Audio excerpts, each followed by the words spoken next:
Freelancing করছেন, কিন্তু কখনো কি ভেবে দেখেছেন যদি হঠাৎ করে আপনার স্কিলের চাহিদা কমে যায় তখন কি হবে?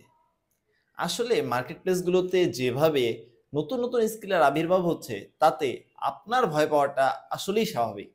অ্যাকচুয়ালি আতঙ্কিত থাকাটা অনেক স্বাভাবিক যে কি হবে সামনে।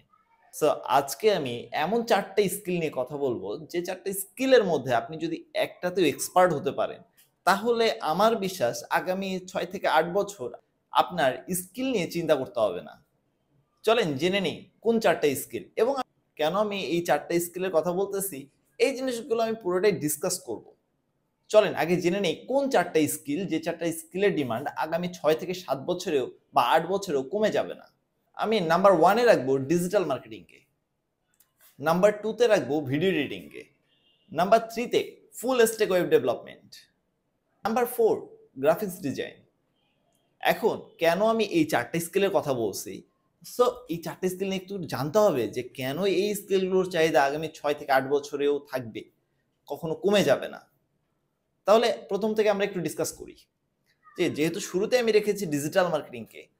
আচ্ছা, পুরো পৃথিবীটা কিসের উপরে নির্ভর?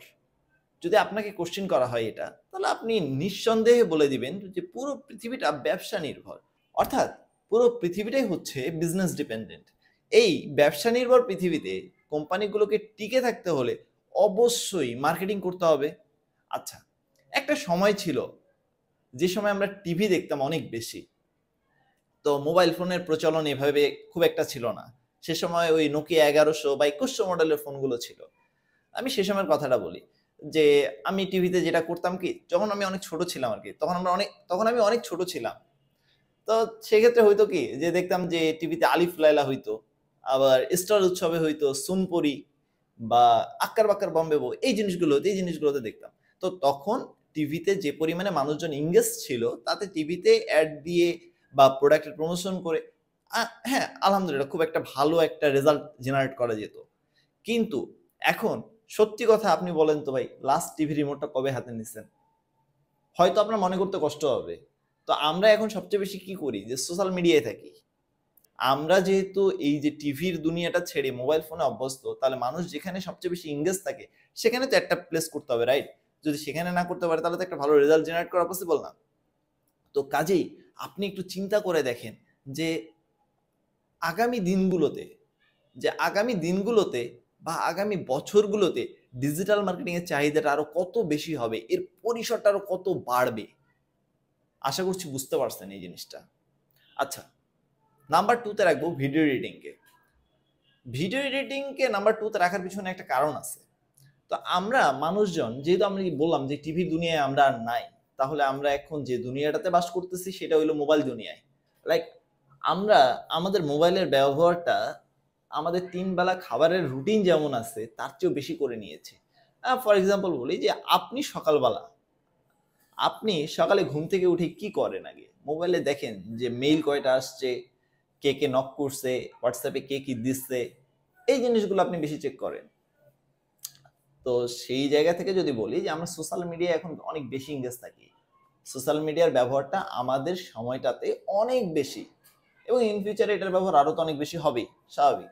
আর মানুষ সোশ্যাল মিডিয়ায় সবচেয়ে বেশি এঙ্গেজ হয় কোথায়? ভিডিও কন্টেন্টে।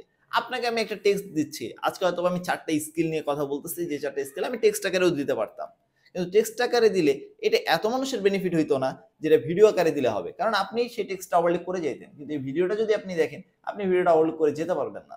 ব্যবসা নির্ভর পৃথিবীতে আমরা বাস করি, তাহলে এই ব্যবসার কোম্পানিগুলোকে যদি টিকে থাকতে হয় তাহলে অবশ্যই অনেক ভালো ভালো ভিডিও কন্টেন্ট তৈরি করতে হবে তাদের কাস্টমারকে এঙ্গেজ করানোর জন্য। আচ্ছা, আপনি এখন বলতে পারেন ভাই ভিডিও এডিটিং কেন করবো, তাহলে ভিডিও প্রোডাকশনে কাজ করতে পারি। তো আপনি পৃথিবীর সব জায়গায় তো ভাই ভিডিও প্রোডাকশনে কাজ করতে পারবেন না, কিন্তু চাইলে পৃথিবীর যে কোনো জায়গা থেকে আপনি ভিডিও এডিটিং এ হেল্প করতে পারেন। তো ভিডিও এডিটিং এর চাহিদাটা কেমন হবে, এটা যদি আপনার মনে কোনো সন্দেহ থেকেও থাকে, ভাই জাস্ট চোখ বন্ধ করে 2টা বছর অপেক্ষা করেন। 2টা বছরও লাগবে না, তারও কম সময়ের মধ্যে ভিডিও এডিটিং যে কি পরিমাণে বুম করবে ভাই, কি পরিমাণে বার্ন আউট করবে, এই জিনিসটা আপনার চিন্তারও বাহিরে। সো ভিডিও এডিটিংকে আমি এই জন্যই 2 নম্বরে রেখেছি। এরপর আসি 3 নম্বরে।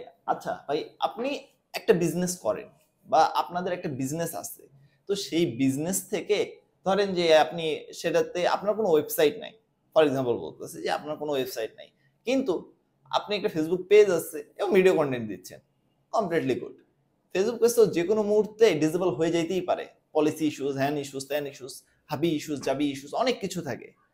তো এই ইস্যুসগুলো এড়ানোর জন্য যাতে আপনার সেলসটা ঠিক রাখতে পারেন, অথেন্টিক একটা কোম্পানি হিসেবে, অথেন্টিক একটা অর্গানাইজেশন হিসেবে আপনি নিজেকে দাঁড় করাতে চান, তবে সেক্ষেত্রে তো ভাই ওয়েবসাইটের কোনো বিকল্প আমি দেখি না। কারণ আপনি সেখানে কিভাবে কি দিচ্ছেন, ওয়েবসাইটে আপনার সব প্রসেস বলা আছে, লাইক আপনার অর্ডারটা কিভাবে করবে সে বুঝতে পারতেছে না, ভিডিও একটা ওইখানে অ্যাড করে দিচ্ছেন আপনি। এই যে ভিডিও এডিটিং এর কথা বললাম, কেন ভিডিও এডিটিংটা দরকার হবে এই জিনিসটা বলে দিচ্ছে, এই যে ভিডিও প্রোডাকশন এখানেও লাগবে। তো আপনি দিয়ে দিলেন, সে ভিডিওটা দেখে অর্ডারটা কনফার্ম করলো, সেখানে কোনো প্রবলেম ফেস করতেছে, ডিরেক্ট সাপোর্টে যাচ্ছে, সাপোর্ট কথা বলতেছে, ওকে। এই যে ওয়েবসাইট, আপনার ওয়েবসাইট যদি নতুন অবস্থায় থাকে তাহলে তো অনেক মানুষই জানবে না, মানুষ জানবে না, এটাই স্বাভাবিক না? কিন্তু যদি আপনি এটাকে ওই ডিজিটাল মার্কেটিং আমরা যেটা কাজ করি, যারা ওই ডাটা এন্ট্রি নিয়ে ফ্রিল্যান্সিং করতে চান তাদের উদ্দেশ্যে আমি একটু বলি এখানে, যে দেখেন, একটা যখন ওই ওয়েবসাইট থেকে কেউ কোনো একটা পণ্য অর্ডার করে, অথবা কেউ কোনো কিছু কোনো একটা কোর্সে এনরোল করে, বা কোনো কোনো প্রোডাক্টের জন্য ইনফরমেশন জানতে চাই, তাহলে সেখান থেকে কিন্তু সাইন আপ করতে হয়। এখন ম্যাক্সিমাম জায়গায় এটা জিনিস হয় যে সাইন আপ করতে হচ্ছে। সাইন আপ করলে তার যে ইনফরমেশন সেটা অটোমেটিক্যালি তো ভাই শিটে যে জমা হয়, এক্সেল শিটের মধ্যে একটা কনভার্ট করানো যায় অনেক ইজিলি। তো এটার জন্য আরেকটা মানুষকে কেন হায়ার করবে?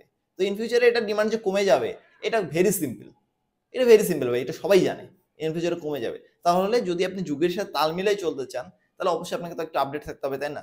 যদি আপনি না থাকেন তাহলে আপনি ওই ভোকাস মানুষজনদের আন্ডারে পড়ে যাবেন, যারা ওই ফ্রিল্যান্সিং কে বলে ভাই ফ্রিল্যান্সিং কয়েকদিন প্রথম থাকে, পরে আর থাকে না। ভাই আপনি তো আসলে রাইট নিশটা সিলেক্ট করতে পারেন নাই।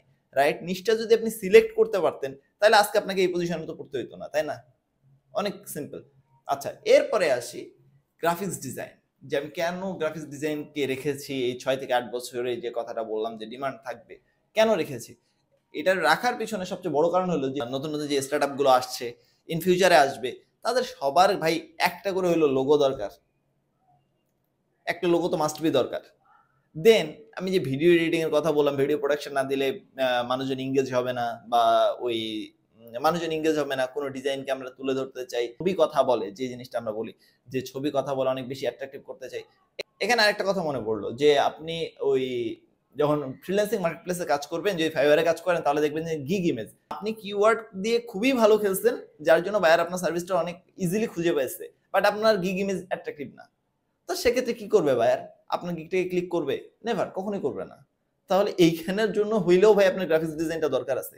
ইউটিউব মার্কেটিং এ আমরা যদি ভিডিওটার মধ্যে, আমি যে ভিডিওটা করতেছি এই ভিডিওটার মধ্যে যতই মধুমাখায় রাখি না কেন, ভিডিওর যদি আমার থাম্বনেইলটা অ্যাট্রাকটিভ না হয়, তাহলে আমার ভিডিওটা কেউ দেখবে না। এটা সহজ বাংলা কথা, এটা সবাই বুঝে, সবাই জানে, দেখবে না ভাই, ক্লিক করবে না এটাতে। আচ্ছা, ক্লিক যদি আমরা নিয়ে আসতে চাই, তাহলে অবভিয়াসলি আমাদের থাম্বনেইল অনেক বেশি অ্যাট্রাকটিভ করতে হবে। আমি এমন একজনকে চিনি, যে বাংলাদেশে, শুধু বাংলাদেশে না, বাংলাদেশের বাইরেও কাজ করে। সে প্রতিটা থাম্বনেইল ডিজাইনের জন্য সে $5 করে নেয়, প্রতিটা থাম্বনেইল ডিজাইনের জন্য সে $5 করে নেবে।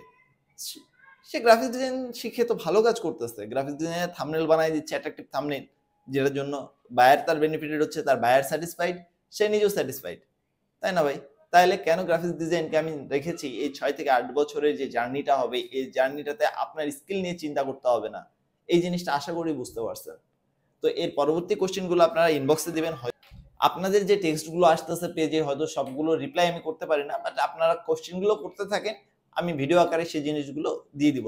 আপনারা অনেক বেশি বেনিফিটেড হবেন একটা জায়গা থেকে, যে ভিডিওটা দেখলে আপনি ইনস্ট্যান্ট একটা সাপোর্ট পাবেন। ওই আমার লাইফ সাপোর্টের জন্য ওয়েট করতে হবে না, কখন 6টা বাজবে, কখন 10টা বাজবে, কখন আবিদ ভাই সাপোর্ট দিবে, এই জিনিসটার জন্য আপনার অপেক্ষা করতে হবে না। তো নেক্সট ভিডিও খুবই দ্রুত আসবে ইনশাল্লাহ। সেই পর্যন্ত সবাই ভালো থাকবেন, সুস্থ থাকবেন। আসসালামু আলাইকুম।